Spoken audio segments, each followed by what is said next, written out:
Hello. My voice is back. Hey. Well, nearly. It's 99% back. Welcome once again to Elvis the Ultimate Fan Channel. There is a gale blowing outside. I hope we don't lose power before the show is finished.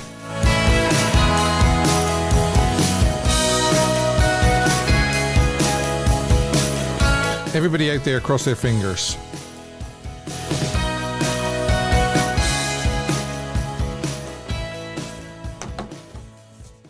Oh yes, here we are once again, folks, to Elvis the Ultimate Fan Channel, the only fan channel that allows you to call in, yes, Elvis fans, to call in and let your voice be heard on all things Elvis. As far as I know, anyway, I am the only channel that does that. Get on that Discord link below if you're not already on Discord. Click on the call-in link and away we go. You can get into the queue, because what do we have? We have an awful lot tonight, and we have a new feature as well. We have a new quiz jingle. We have lots of new things. Every week is something new. And we've got This Day in Elvis History. We've got a topic, of course, Lisa's book Fallout, and a new documentary, which I want to ask your opinion on. Underrated Elvis song, a song I wish Elvis had recorded, caption the photo, smoking hot photo. Oh, yes. Before we go any further, I would like to say thank you to everybody that's showed me kind messages and emails and etc. and show of support. Thank you for all the well wishes, because I, as you probably know, anybody that sat through last week's live show, it wasn't a great listen because my voice was just almost completely non-existent. So anybody that sat through the whole show, I admire you, I really do, and thank you very, very much, because it couldn't have been a very good listen for you. So, but I'm in much better shape this week, and we have a lot of stuff to cover. And one of the first things I have to do is I have to introduce this new feature, which is called Hidden Elvis. And straight away, yes, we're jumping straight in with clue number 1 of 4. Hidden Elvis clue number 1. Was that JD, do you think?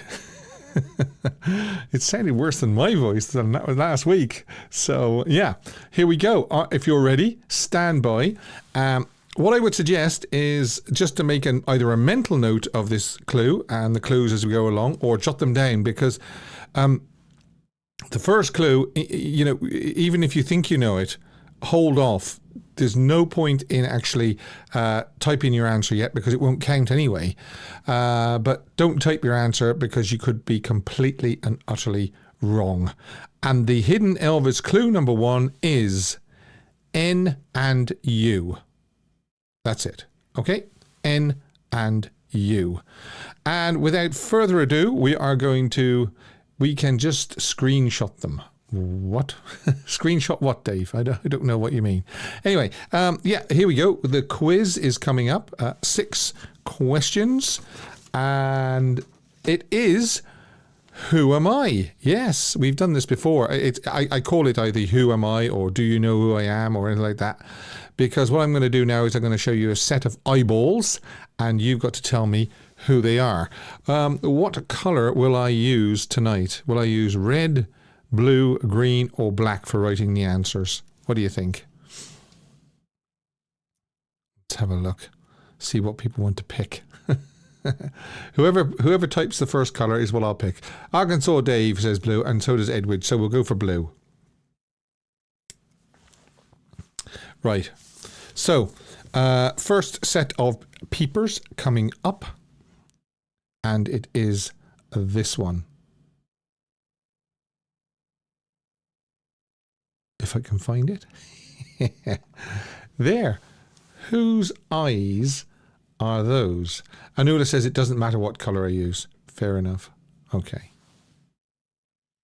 So, whose eyes are those? Dylan says Priscilla. John says Lisa. Tracy, Lisa. Tanya says Lisa Marie. Yeah. Paul says, and Margaret. Yeah, I can see that. Yeah. Mark Green says, Dick Clark. I like it. Anyway, it is Lisa Marie, and it was John Rowley. Well done, John. You're going to get your name taken, and you are going to be the recipient of the first playing of the quiz jingle. Are you ready for this? Well, the image is one thing, and a human being is another. There you go. We're very, very familiar with that jingle, aren't we, from Madison Square Garden? But I thought I'd use that this week. So there we go. And the picture I used of Lisa is that one. So we're off and running. And number 2, who am I? Okay, here we go. Who's those peepers? People? People peepers.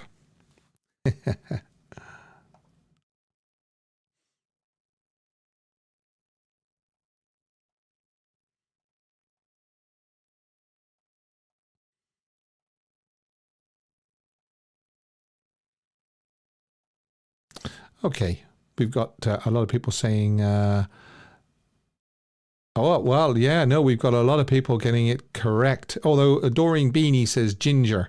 Did I miss who it was? Was it Streamlabs? John Rowley is at it again. Why? What did John say? Okay. Like the new one, Steve. Oh, there's Maxine. Hi. Okay. So, I've got Priscilla. Well done. No, sorry, I beg your pardon. I've got John Rowley. Yeah, I see John Rowley again. Well done, John. Let me just do an adjustment here. I need to just do an adjustment on my screen. Yeah, my screen is giving me... here we are. My screen is giving me difficulties tonight, people. Right, okay, so John got it, did he? Yes, well done, John. John, you get this. Well, the image is one thing, and a human being is another. It was, and of course, here we go. My screen is starting to work again now. The beautiful Linda Thompson. There you go, that's the photograph I used. Now, this next one, I wonder will this catch anybody out? Let's have a look. This is Do You Know Who I Am or Who Am I? Number 3.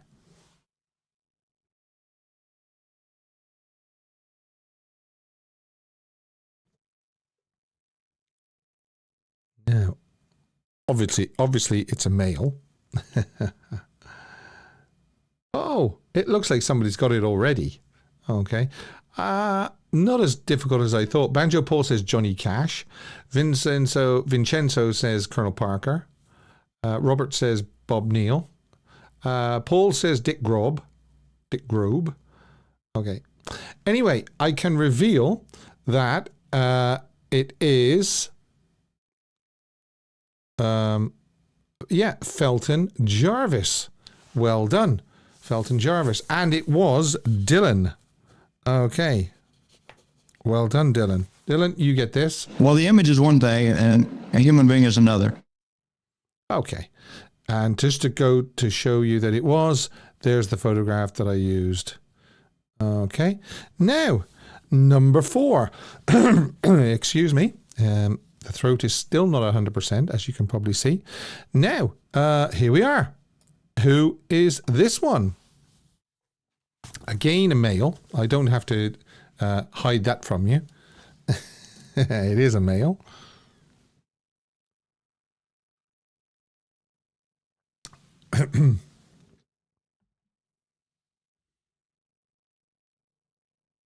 Somebody's Dylan say investor. Margaret Tier says Vernon. Dr. Nick. Donald Trump. Tony Jones says James Burton. Tom Parker. Jerry Reed. Yeah, I've got to reveal that it is actually James Burton, and Tony Jones is the first person to get that. Well done, Tony. If you're new to the stream and the whole channel, then you are very, very welcome. And you get this. Well, the image is one thing, and a human being is another. And there's the photograph I used for JB. Right, let's mix it up a little bit and give you this one, which is number 5. Who is this? What a pair of beautiful, beautiful eyes. Vincenzo says, I'm bad at eyes, Steve. Okay, Vincenzo. Anne Margaret. John Rowley says Anne Margaret. A lot of people saying Anne Margaret. Ginger. Anne Margaret. Oh, Anne Margaret is a big favourite here. Oh yeah, Deborah Paget. I can see where you're getting that from. Dolores Hart. Have I got next time do noses? Todd, I love that. Next time do noses. Okay. Right. Shelley says Priscilla. Hi, Priscilla. Okay. Yeah, somebody has finally got it, and I thought that I'd actually... hello, Helen. You're not late. You're not too late. I didn't think anybody was going to get that, but a couple of people have got it now. Banjo Paul is one that's got it. Anula says she's stumped. But believe it or not, it was a Bossa Nova baby, and it is this sweetheart here, this absolute sweetheart of a young lady, Joan Blackman. And I would love to get Joan on the show if I could.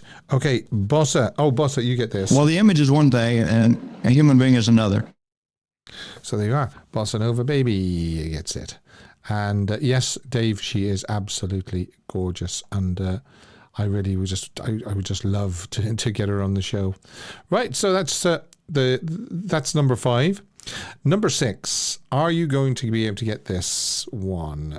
This one I think is very easy. So here we go. Who's that?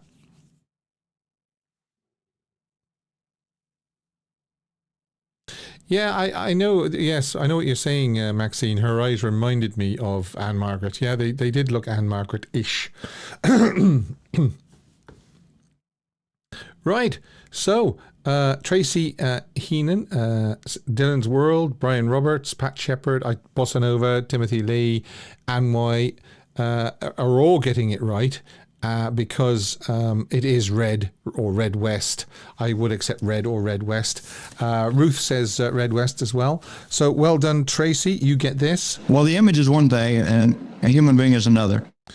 And that completes this week's Who Am I? Do You Know Who I Am? Quiz. I hope you enjoyed that. And just to prove that that was red, there's the photograph I used for that set of eyes. And there he is actually with Linda. Yes, Linda and Red, good friends. Now, the topic. We're going to do the topic, then the poll. I think that's the best way to do it. Yes, we'll do the topic, then the poll, then maybe another hidden Elvis clue. Okay, so this is basically what I want to talk about. It's this, a new documentary. This was revealed during the week that a new Netflix documentary, Return of the King, The Fall and Rise of Elvis Presley, is going to be on Netflix from November 13th. Now, don't get me wrong, I'm not knocking this or anything like that. One of my first reactions when I saw the trailer was, is this not just a rehash of reinventing Elvis from last year? The comeback, the 1968 comeback 2023, that was on movie theatres last year.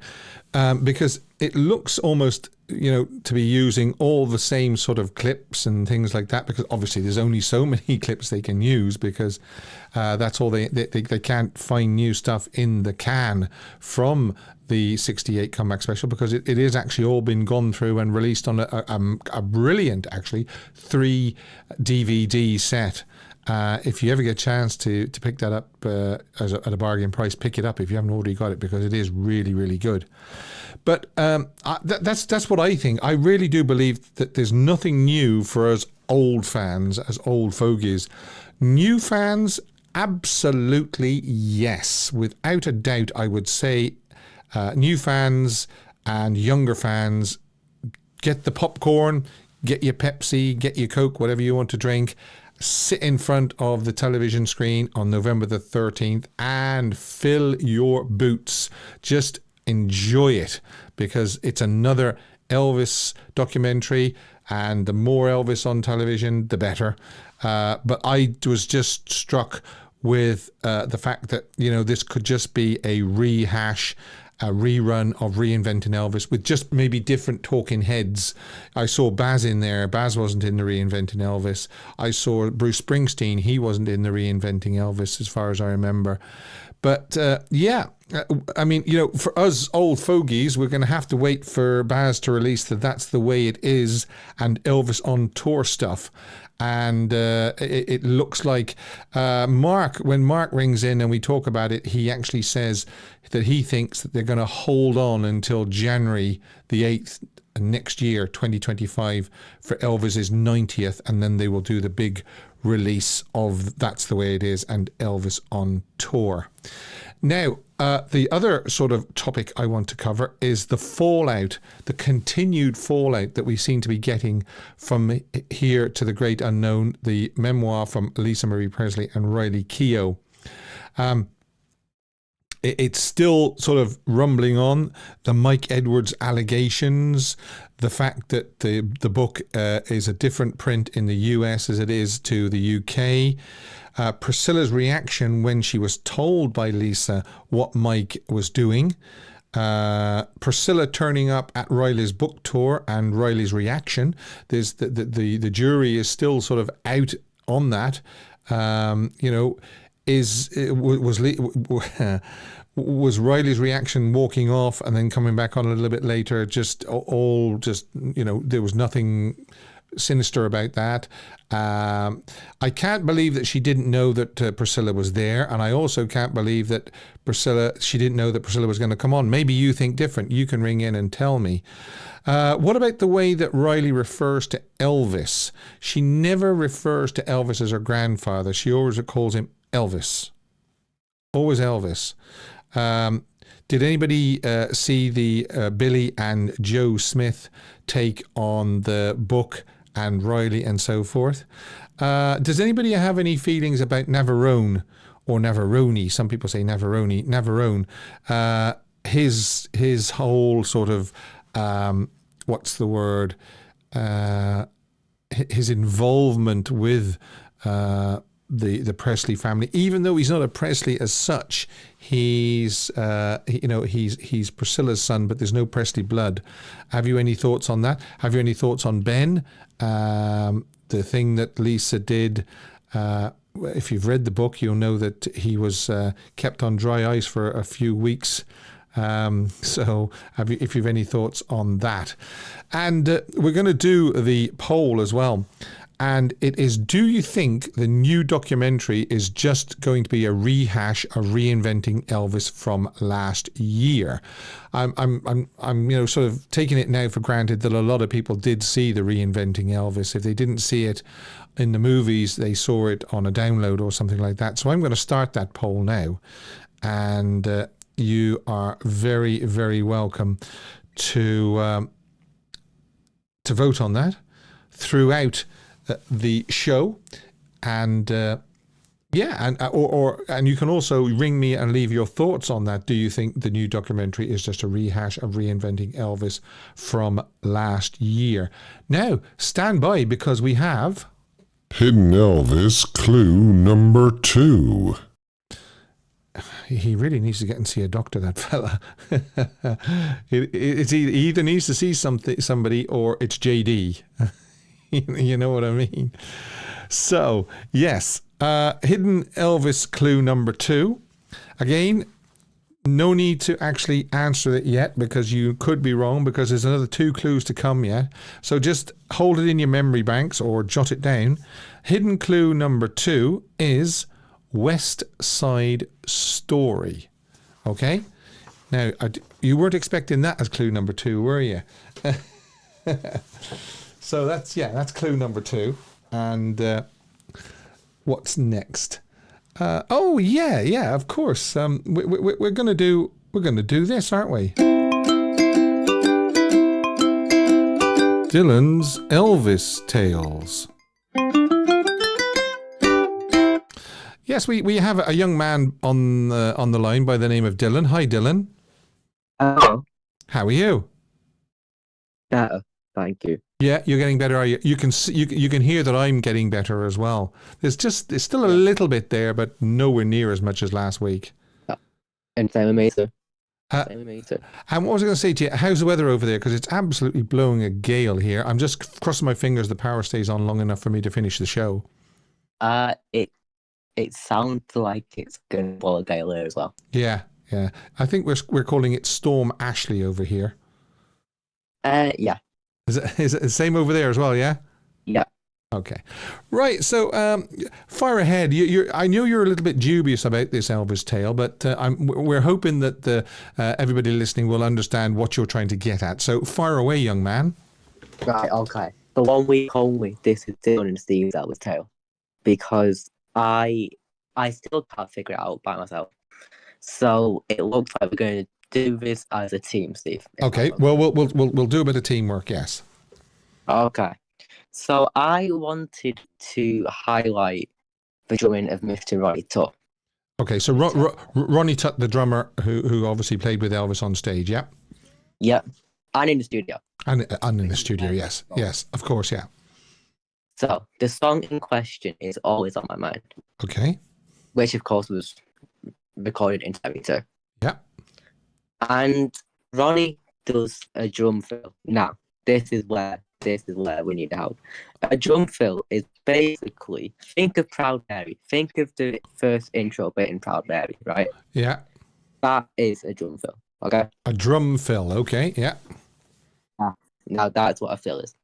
Now, just before it goes back into the song, this is always on my mind. So, before it goes back into the song, he does a drum fill, which was popularized in the 80s, which is called a power ballad drum fill. A power ballad drum fill. And whereabout are we talking about Ronnie doing this drum fill and Always on My Mind? 2 minutes and 44 seconds.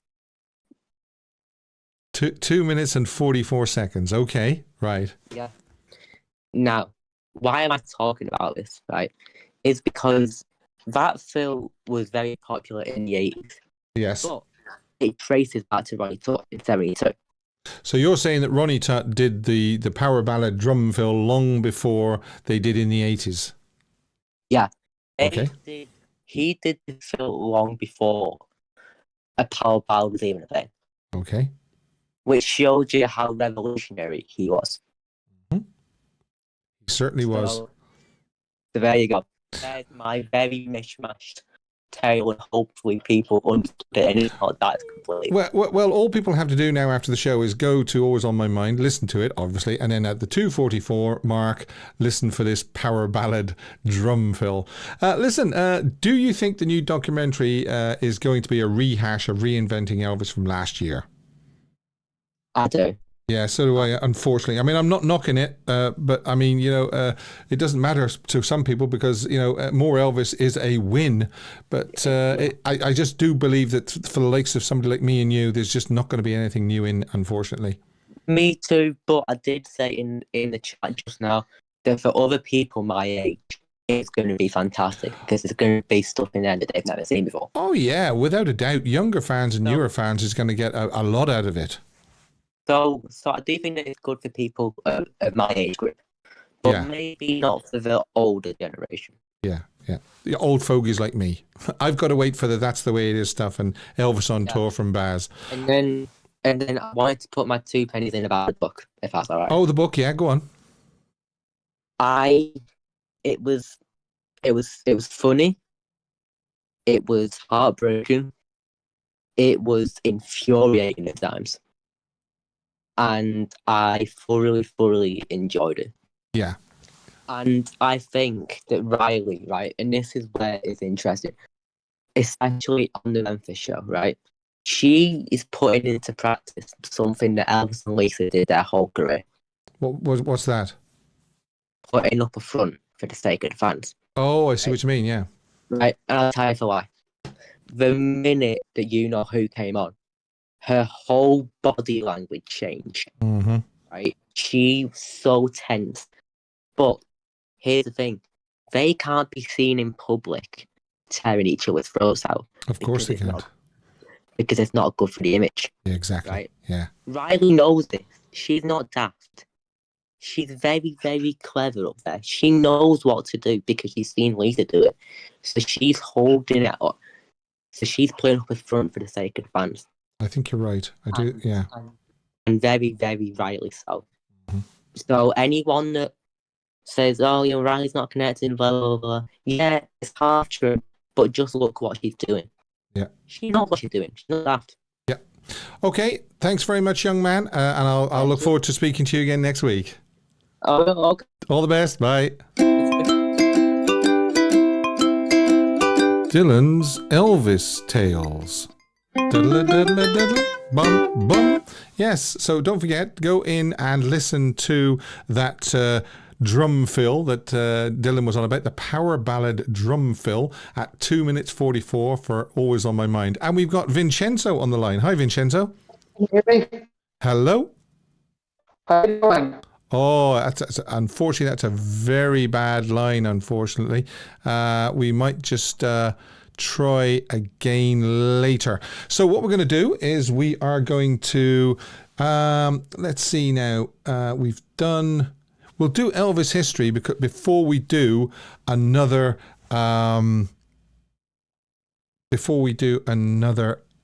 hidden Elvis clue. Yes, unfortunately, we Vincenzo was kind of sounding like he was calling from another planet. Unfortunately, I'd say the weather isn't helping either because, as I said at the start of the show, it is blowing an absolute gale out there. So let's. This day in Elvis history.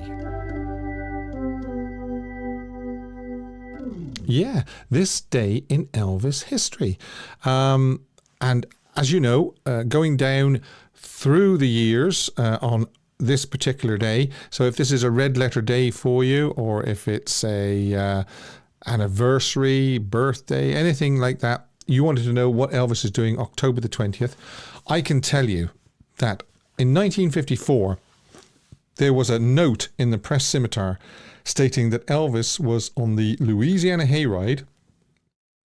Although Elvis's contract with the hayride had not been finalised yet, Elvis worked at Crown Electric until mid-October 1954, and the Presleys lived at 2414 Lamar Avenue. Right, I've actually got Vincenzo on the other line, so let's see if we can get him on that.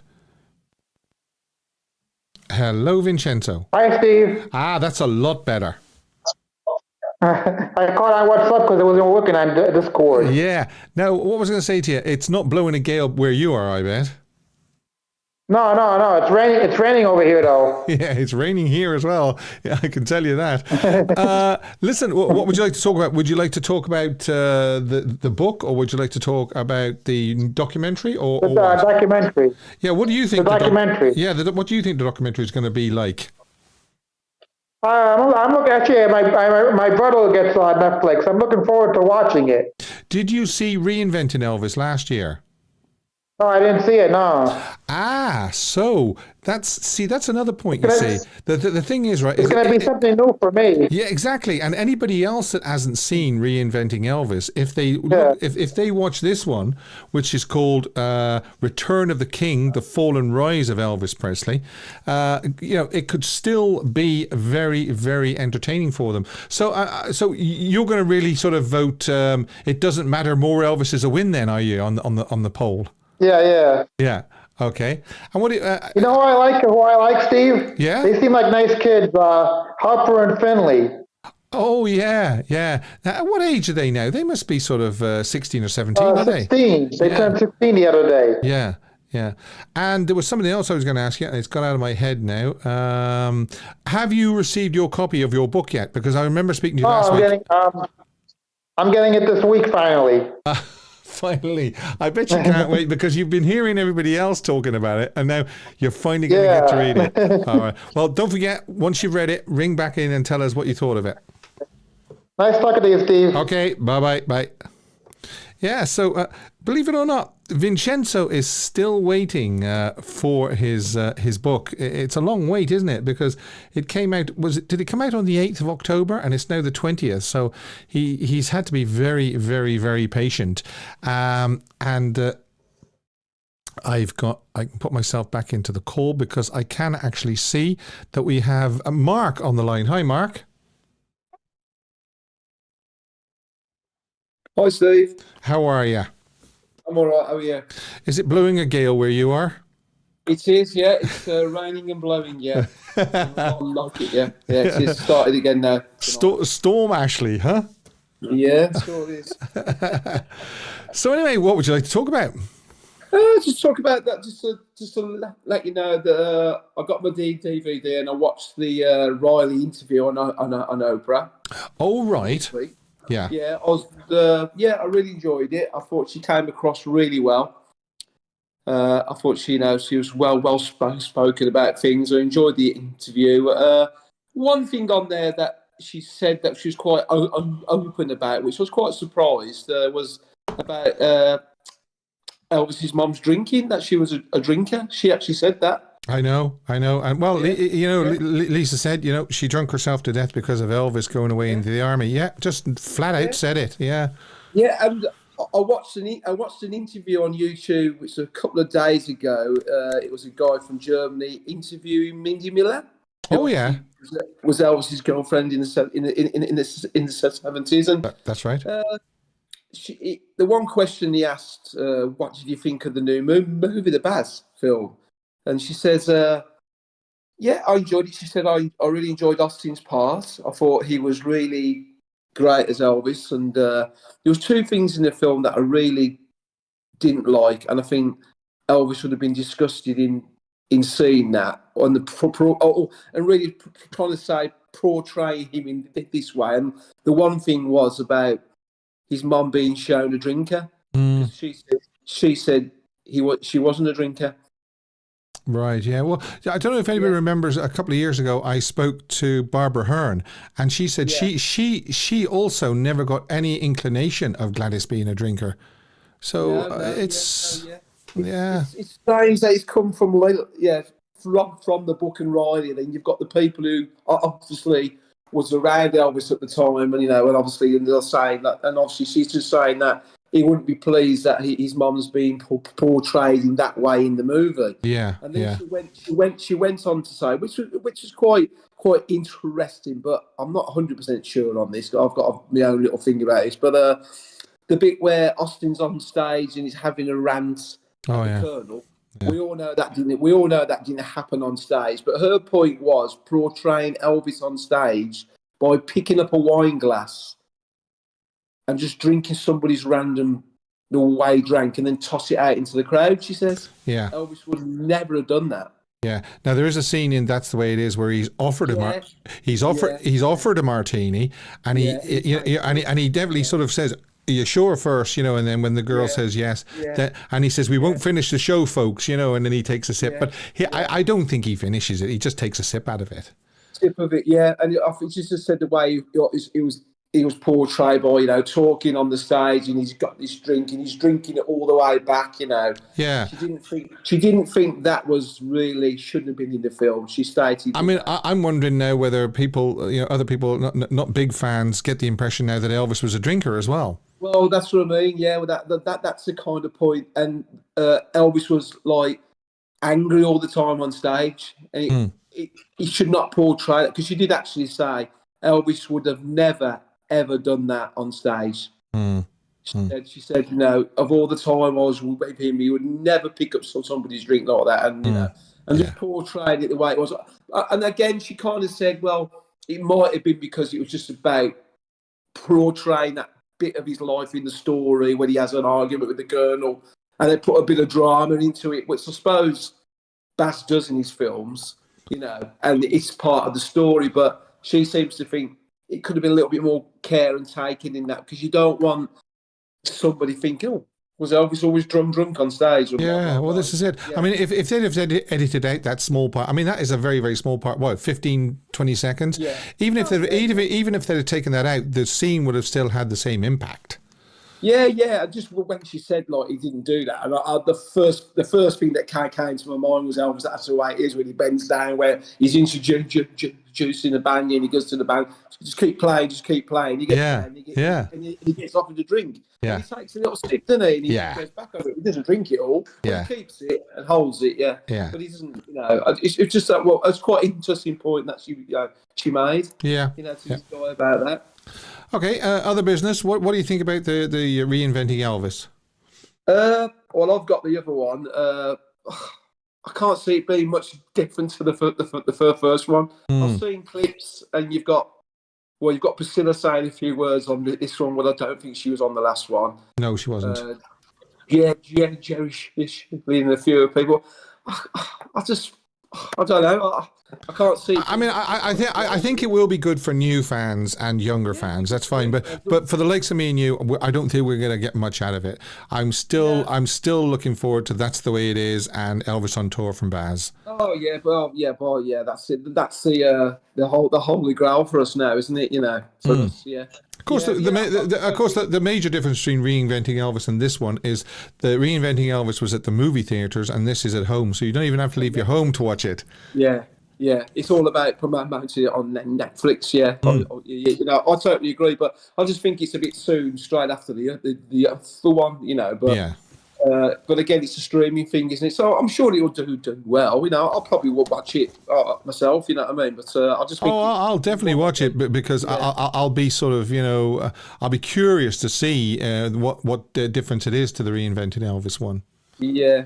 And my take on the sad songs, I would go for It's Easy for You. Right. Because the time 76, he wasn't in a good place, and I think he's probably thinking about his kids and his wife, and some of the, you know, the lyrics in the song kind of tie up. I think Separate Ways is just about his divorce and passing of Brazil, isn't it? Really. Yeah. But you know, again, it's still. I think you've got to pick out of them two, but. Yeah. I'll go for Easy for You for me. Yeah, I really like that one. I really like that. Yeah, it's my song, it's Easy for You is my favourite song on Moody Blue, without a doubt.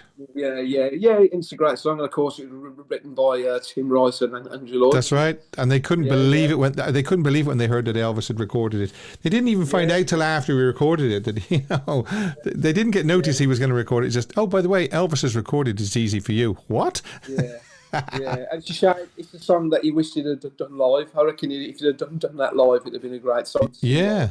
All right, mate. Okay. Yeah. Okay, Steve. Cheers, Mark. All the best. Thanks a lot. Bye.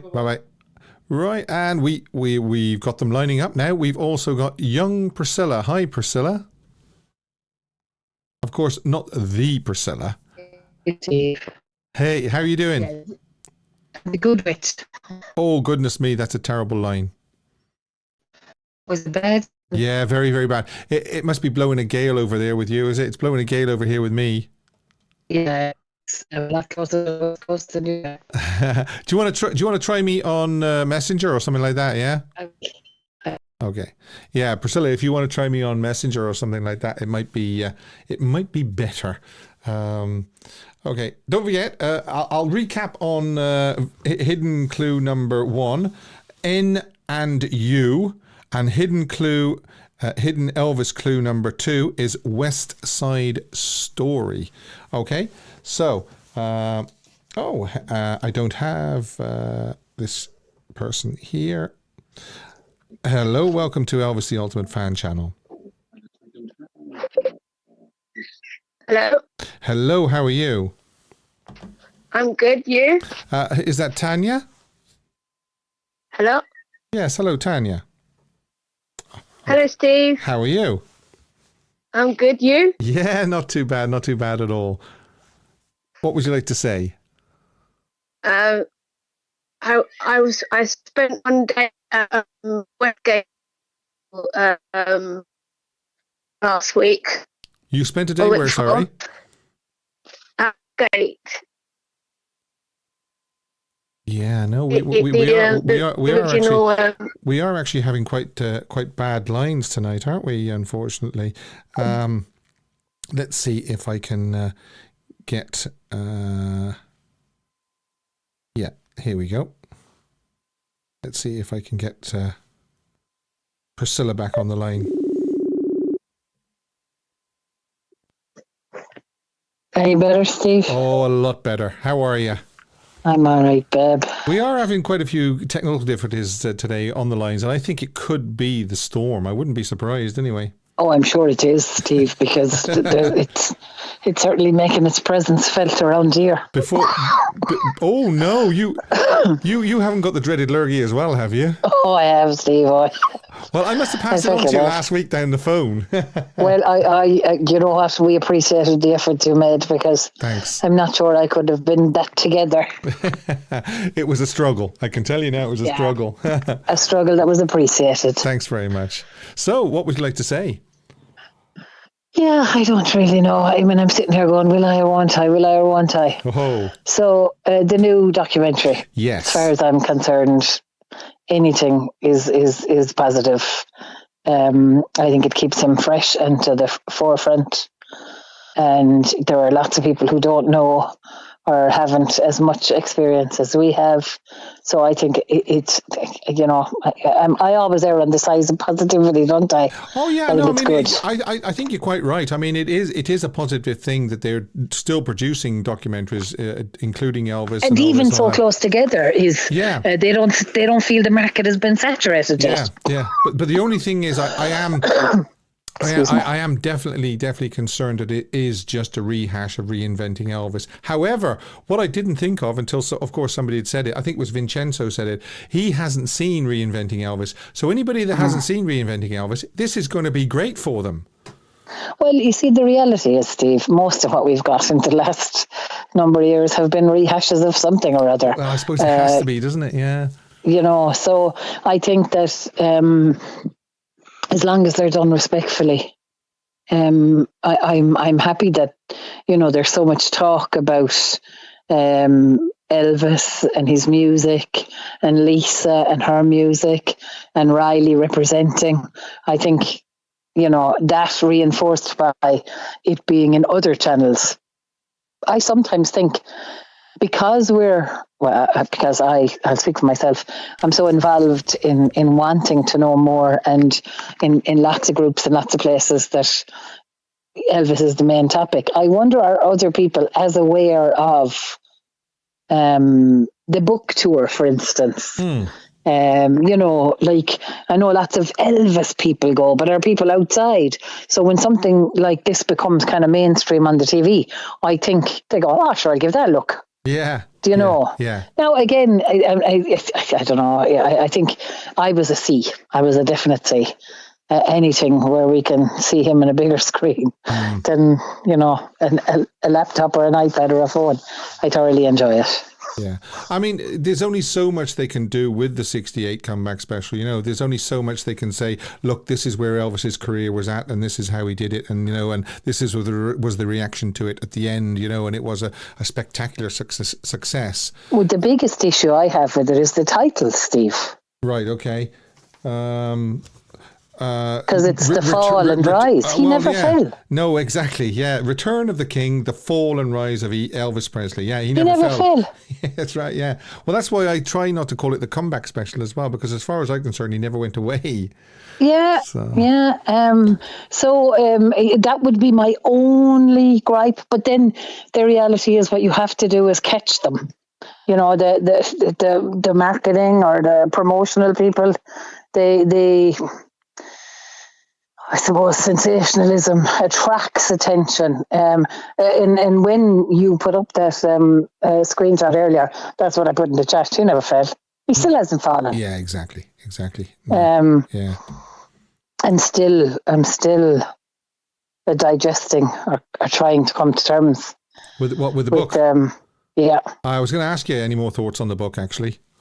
I have so many thoughts. I don't know where. I really don't know. You know, I'm so glad her voice was heard. And I think Riley's doing an amazing job in the midst of her own grief. I'm really sorry that there's been such a negative fallout. You know, I suppose the reality is the story wasn't all roses. No, far from it. Yeah, and I think that there's been a lot of negativity around aspects of that, which, you know, I'm not saying aren't unduly deserved.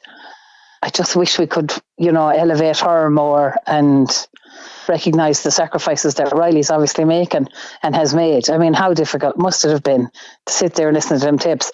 When I heard Lisa's voice on the audiobook, it was like a gut punch. I actually had to stop. Yeah. The first time her voice came in, and I went, how did Riley sit there and listen to that? And, you know, an amazing strength. So the strong women in the Presley family goes. The other point that I'm, you know, reluctant to involve myself in, but will, is Gladys and drinking. Oh, so Gladys, the reality, Gladys being a drinker, yeah. The reality is that the Smith side of the family had multiple health issues, and alcohol probably may have taken more of an effect on her because she wasn't in the fullness of her health. Secondly, if my only beloved son had gone to war or gone to the army with the possibility of going to war, I think it would drive me to drink too. Yeah, exactly. I think too, and we see it nowadays. People with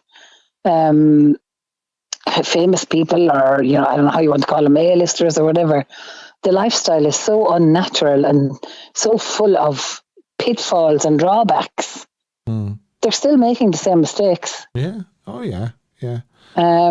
So I genuinely don't, wouldn't be happy with that as being portrayed as a drunk. But I can understand why she may have partaked more. And if you think about the people that were there, so we're basing this on what we think, what we feel, what we might have heard.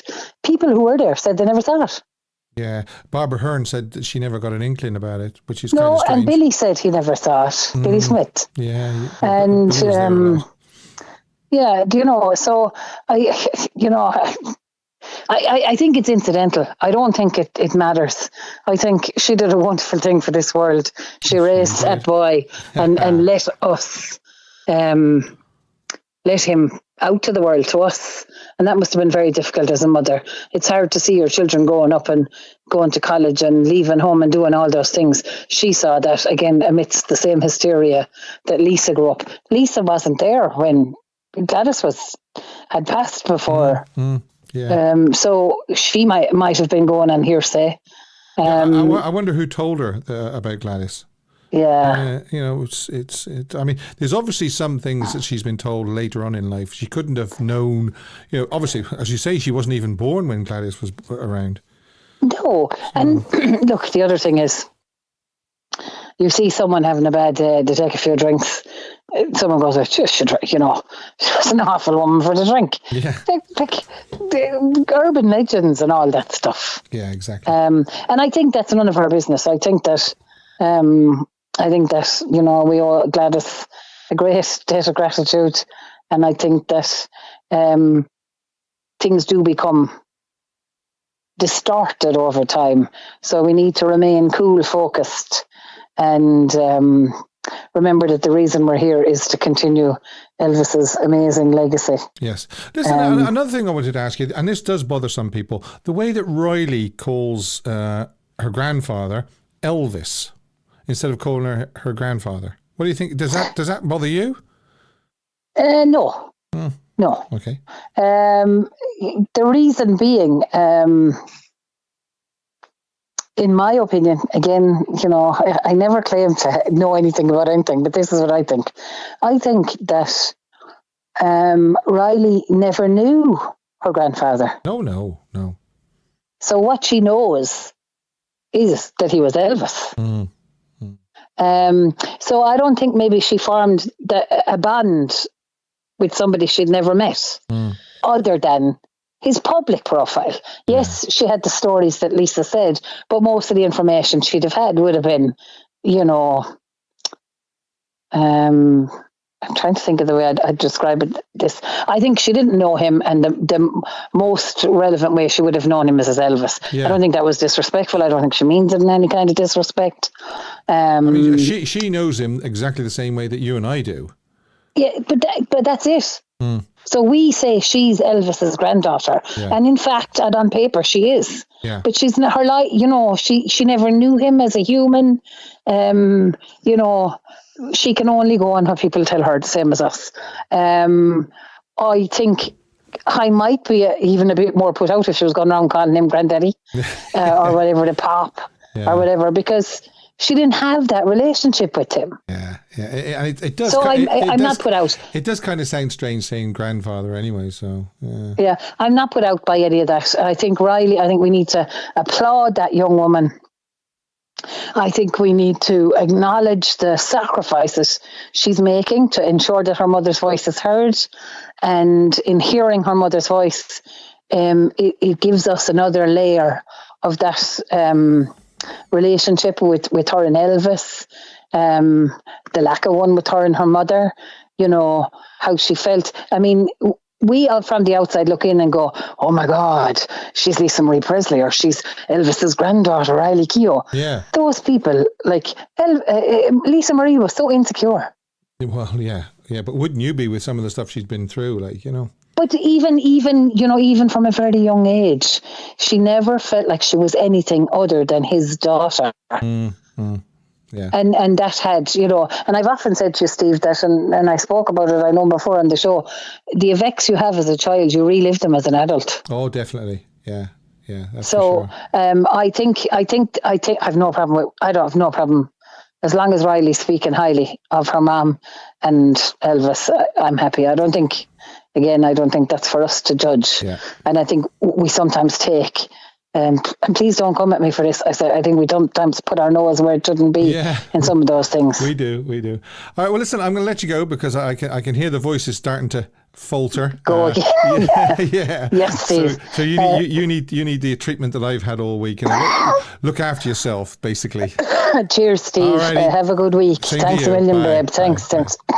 Well, thanks to Priscilla for calling in, because obviously she's got what we call the dreaded lurgy, or the creeping crud, or whatever else you want to call it, that I had last week, and I'm nearly over. I'm about 99% there. Don't forget, I'm still looking for you to say, do you think the new documentary, which is, and I will tell you what it's called, Return of the King, The Fall and Rise of EP, or Elvis Presley, by the way, is it going to be a rehash of Reinventing Elvis? Yes, no, or it doesn't matter, because any Elvis or more Elvis is a win. Now, let's see if we can get maybe Tanya again, because, hi Tanya, is it a better line? Hello. Hi, Tanya. How are you? That's a lot clearer. Yes. So, what would you like to talk about? Well, I went to LA and Vegas last week and the week before. Oh, you lucky thing. I know, it's very hot over there. Well, I heard that Vegas was having near record temperatures for this time of year. Yeah, 100, even 98 or 100 degrees. Wow. Fahrenheit. Yeah. That is hot, especially for October. Because I'm really realising why Elvis was sweaty on stage back then, because of the heat. And the lights as well. Yeah, the lights. So where did you go in Vegas? Did you visit any Elvis-y things while you were over there? I went to the Westgate Hotel, Of course. and the statue they have there, Yeah. and just the casino part, Okay. and there's a Elvis dressing room door. Oh. Did you see that when you went there? No, unfortunately, I haven't been to Las Vegas. I mean, it's on my bucket list, but I haven't been yet. Apparently, there's a piece of stage in the showroom at the Westgate now. There's a piece of stage which is the part where he used to stand before he used to come on. And even though they've redone the stage many times, they've left that part, and it's got Elvis was here and things like that. And you can stand on that and get your photograph taken. Did you see that? At the moment, is not allowed to go there because of coronavirus things. Right. Okay, I didn't realize they were still having problems with that. Okay, yeah. Sorry. But I was on the 27th floor, so it was like 2 or 3 floors down to where he used to be. Yeah. The penthouse. Yeah, the view is amazing up there. I'll bet it is. Can you imagine what it would be like up where he was, knowing that there was nobody above him? He was the highest. Yeah. What do you think about this new documentary that's coming out, the rise and fall? The fall and rise of Elvis Presley, Return of the King. Do you think it'll be like the same as Reinventing Elvis? Have you seen Reinventing Elvis? I haven't seen it, but I think this one might be better because it's kind of the coming out of the Austin film, isn't it? The new generation of and fans. Of course you've got Baz giving his opinion on it as well, and Baz is always very, very kind to Elvis. We obviously know he's a huge fan of Elvis. I do have a tale to tell. Okay, tell away. Which is very odd. Okay. So the Jackson 5. The Jackson 5, yes.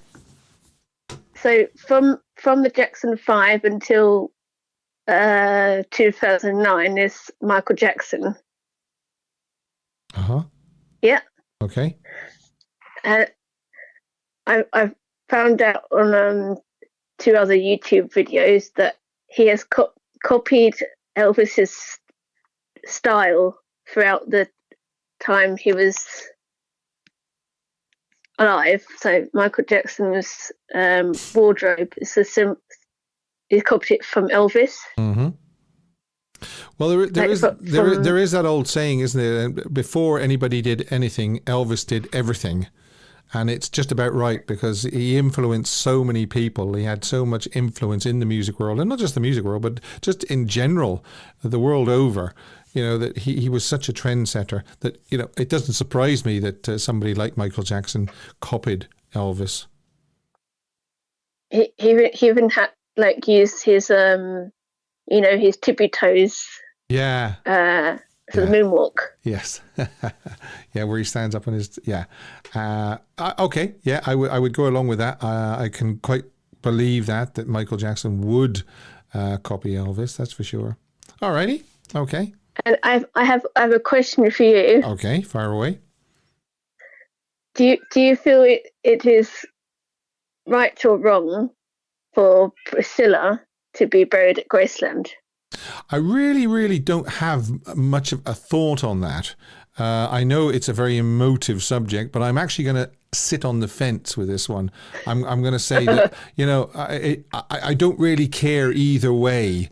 Because I did feel that when Oprah asked Riley about it, it was probably one of the only questions that she nearly tried to dodge.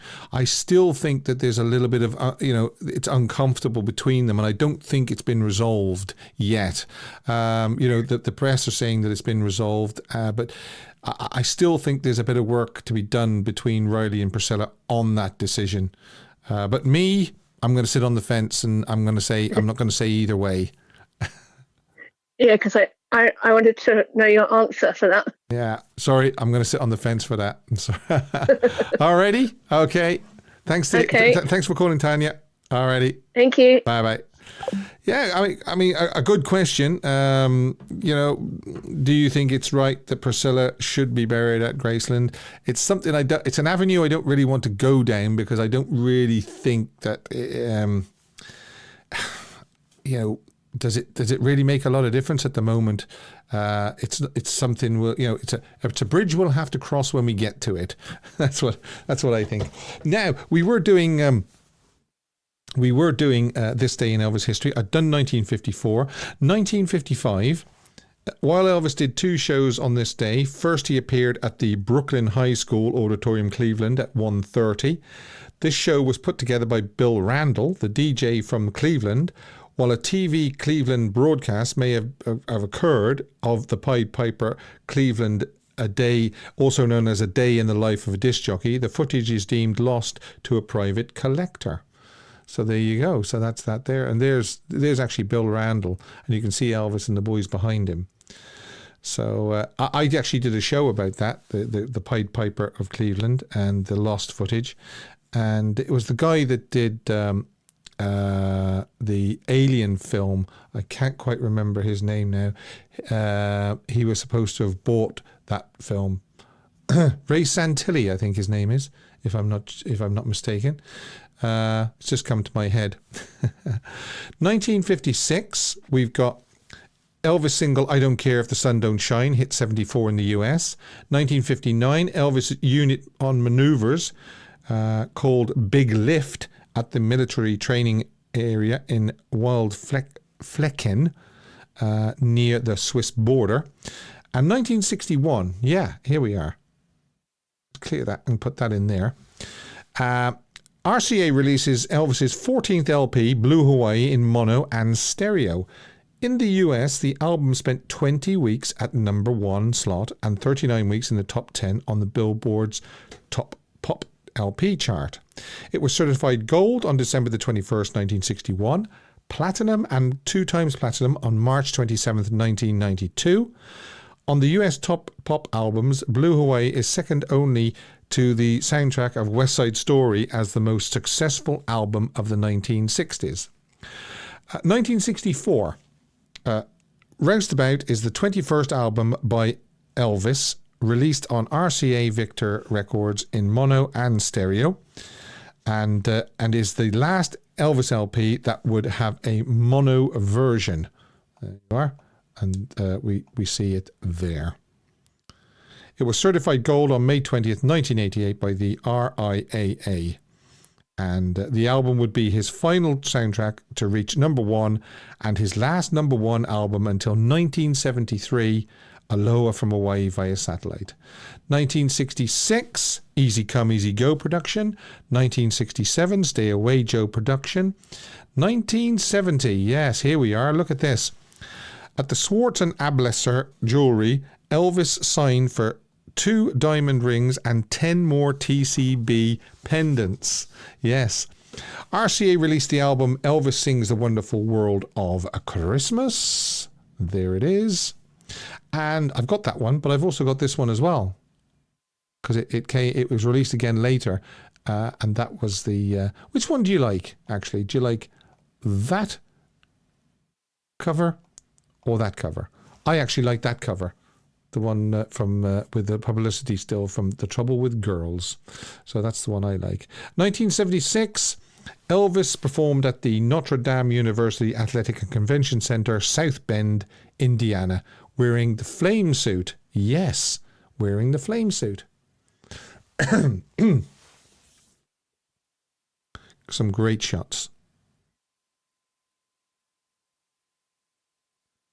And that was this day in Elvis history down through the years, October the 20th. Now, guess what's coming up next? I'll tell you what's coming up next. Oh, hang on. We've got another shot of Elvis leaving after the show. There you go. In South Bend, Indiana. Now, guess what's coming up next? This is coming up next. Hidden Elvis, clue number 3.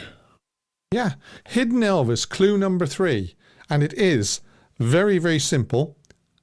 Jessica. Okay? Jessica.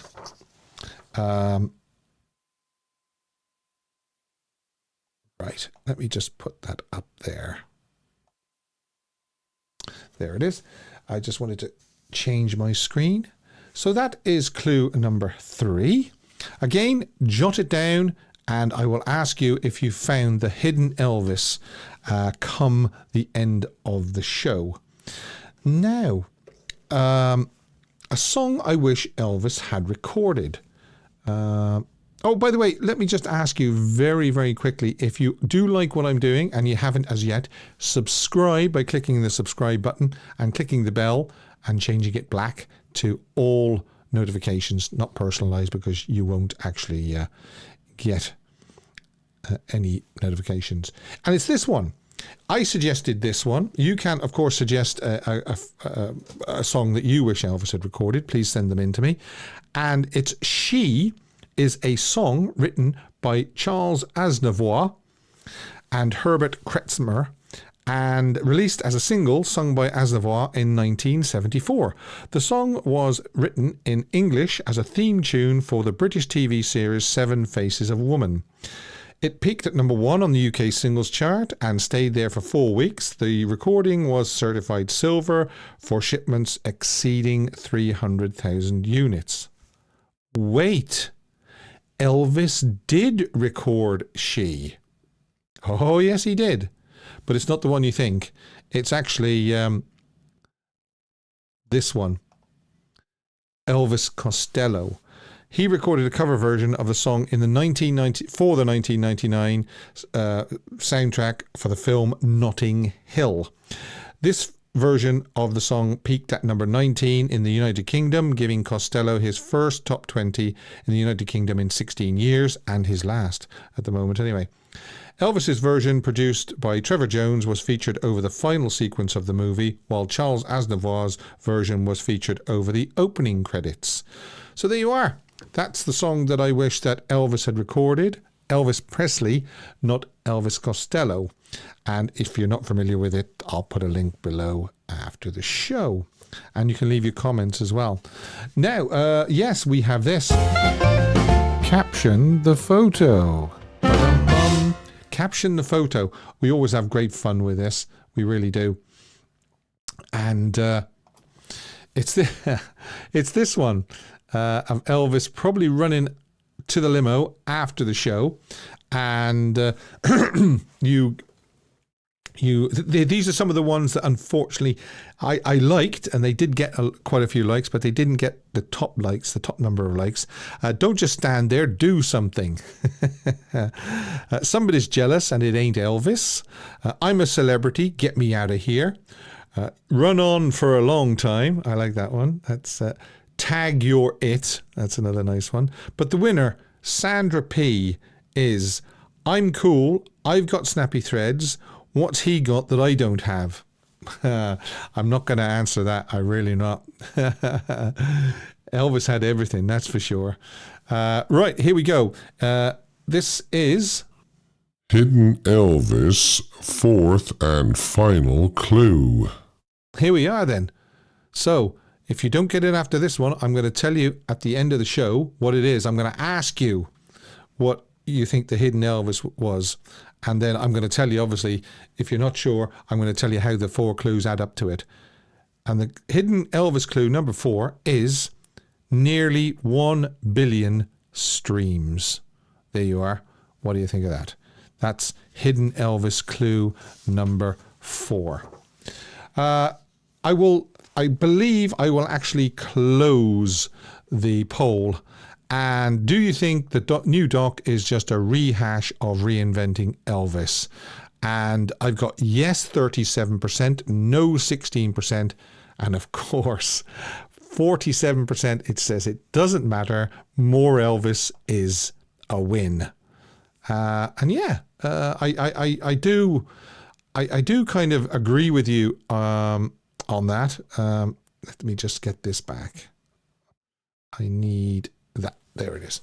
So yeah, thanks to everybody that voted, and 47% is the winner by saying that it doesn't matter, more Elvis is a win. So that's great.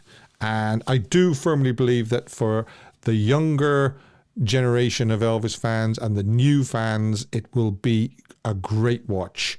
But for myself, maybe that's seen Reinventing Elvis last year, it probably won't give me anything new. But I'll still watch it. I will still watch it, without a doubt. Now, underrated Elvis song chosen by Jeannie via Discord. Yeah, and don't forget, please do join our Discord channel.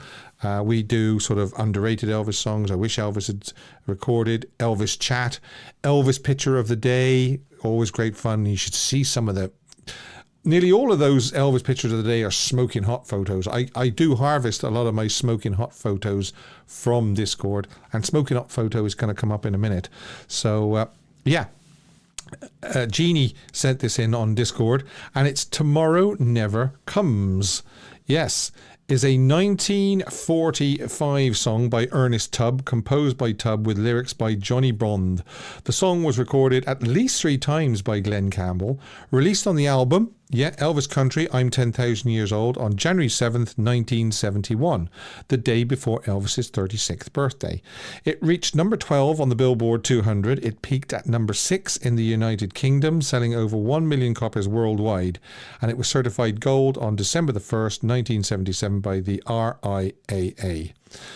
So it did very well. It did very, very well as an album. Recorded in RCA Studio B, Nashville, on Sunday, June 7th, 1970. It became part of what is now called the Nashville Marathon Session because of the week-long sessions proved to be so productive with over 30 masters cut. Elvis and the band polished off Tomorrow Never Comes in 13 takes, and with a little tinkering with the ending, they were satisfied with that, and they then moved on to the next song. Brass and strings were overdubbed on the master at RCA Studio A on Tuesday, June the 30th.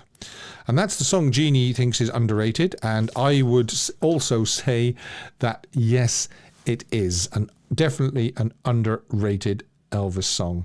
Don't forget, I didn't do Elvis at the piano this week because we've got this new feature called Hidden Elvis, but you can send in your ideas if you'd have liked Elvis to have accompanied himself on the piano singing a song live in concert. Doesn't have to be an Elvis song. It can be any Elvis. It can be any song that's a sort of piano heavy or something like that. So you can send that in to me. And you can also send in your underrated songs, Photoshops. I didn't do Photoshop as well this week either, again, because there was so much to try and fit in.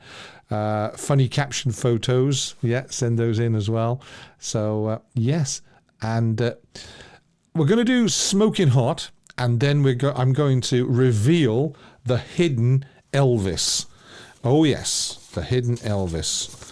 And I want to get all my ducks in order here so I can recap on what the clues were. So here's get ready, ladies. Get the smelling salts at the ready. I'm not sure who sent this in, but it did appear on Discord this week, as far as I remember, and it's this one. So, wow, yeah. 1960, March 1960, just after he'd come out of the army, Elvis held a press conference in his father's office out back of Graceland, and somebody captured this image. Now, I would imagine that's had a little bit of editing to it. It's been sort of edited sort of to balance it out and bring out the contrast and so forth, but it's still a fantastic photograph. Jill says just kisses and hearts and everything, and Edward says beautiful. Mrs. EAP Elaine says hunk of burning love. Thud. Now that's a long tall drink of cool water. His face is like a piece of art. Yes, it was like, those eyes. Yeah. I mean, whoever's done the little tinkering on it has done a really, really good job, because they haven't overdone it. They've just brought out the eyes and brought out the skin complexion. Yeah. Deb H is give a load of hearts as well. Now, what I'm going to do is I'm going to ask you do you know what the hidden Elvis was this week? This is the first week we've done it. I'm not sure how well it's going to work, but we will see over the next few weeks if we can tinker around with it. So, hidden clue number 1 was N and U. Then hidden Elvis clue number 2 was West Side Story. Number 3 was Jessica. And number 4 was nearly 1 billion streams. So, can anybody tell me what those 4 clues lead to? If they can't, then I've won. And it's 1-0 to me. And that's what we'll do. We'll do as we go along during the weeks. We'll say how many times I've beat you and how many times you've got it. So at the moment, it looks like it's going to be 1-0 because nobody is actually giving me the answer to Hidden Elvis on the chat. As soon as I say that, I see it. Okay. And it's Ruth Daniel. And Hidden Elvis was Blue Hawaii. Deb Haight says, you won, Steve. No, Ruth Daniel is the winner this week. And basically, N and U is the letter N and then the word U, which is night and you, which is the way that Blue Hawaii starts. Then there was actually a big clue for you if you were listening to This Day in Elvis History, because hidden clue number 2, West Side Story. West Side Story just pipped Blue Hawaii as the most popular soundtrack in the 1960s. Then clue number 3, Jessica. Yes, Jessica Fletcher is, of course, she played the mother in Blue Hawaii. Jessica Fletcher, Murder, She Wrote, Angela Lansbury. And then finally, nearly 1 billion streams. Yes, it was said that, only a few weeks ago, it was said that Can't Help Falling in Love, okay, had nearly 1 billion streams on the internet. So that was the answer. Ruth Daniel, you are good, says Susan. And Beanie says, great job. And Ruth says, Elvis History gave it away. Yeah, so I will try and sort of work in another clue into the show each week if I can. So that was this week's and the very, very first week we're doing Hidden Elvis. So listen out for the 4 clues next week and see if you can find out what the Hidden Elvis is.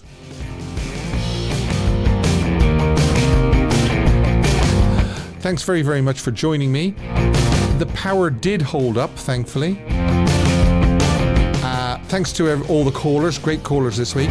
Thanks to Dave for moderating. And thanks to everybody that took part and commented and so forth. And get well soon, Priscilla. Until next week, I'll take it away. Elvis has left the building. Thank you and good night.